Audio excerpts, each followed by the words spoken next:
It's a phrase we're hearing more and more, coral bleaching. It's happening from the Great Barrier Reef here to the Suncoast.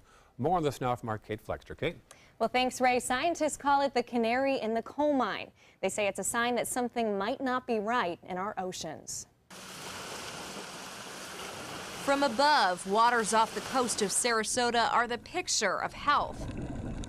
But shots taken just below the surface tell a very different story. You can clearly see evidence of decline in the coral reef and the health of the reefs in our local area. Pieces of coral are bare and colorless, a sign of stress on the organism caused by warmer water temperatures. Almost the appearance of a coral graveyard. There's broken pieces of coral, it's gray and white in color, and it just looks like a bunch of bones. It's known as coral bleaching, something Lisa Regis has witnessed firsthand. She's been scuba diving for 5 years and has watched what she describes as the rapid decline in health of local coral reefs. If our reefs are declining, what else is declining? It's a phenomenon that's impacting reefs around the world. The hardest hit, Australia's massive Great Barrier Reef, which lost an alarming 2/3 of its coral to bleaching in the last 2 years. Here in Southwest Florida, the bleaching event is less extreme but still significant. The Department of Environmental Protection reports a 44% decline in coral from 1996 to 2005. Dr. David Vaughn is executive director for Mote Marine Laboratory in the Florida Keys.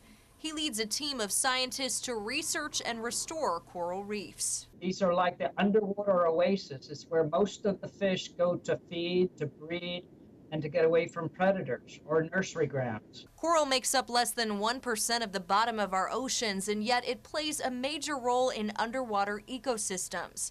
The organism is very slow growing, so bleaching events pose a serious threat.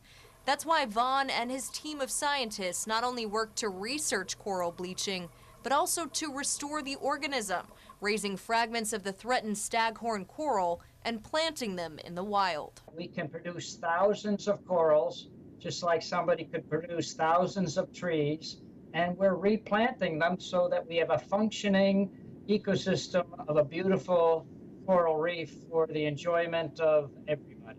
Vaughn calls coral bleaching the canary in the coal mine. Each bleaching event a larger indicator of the overall health of our oceans. Our oceans are an incredibly important part of this planet. It's what makes this planet habitable.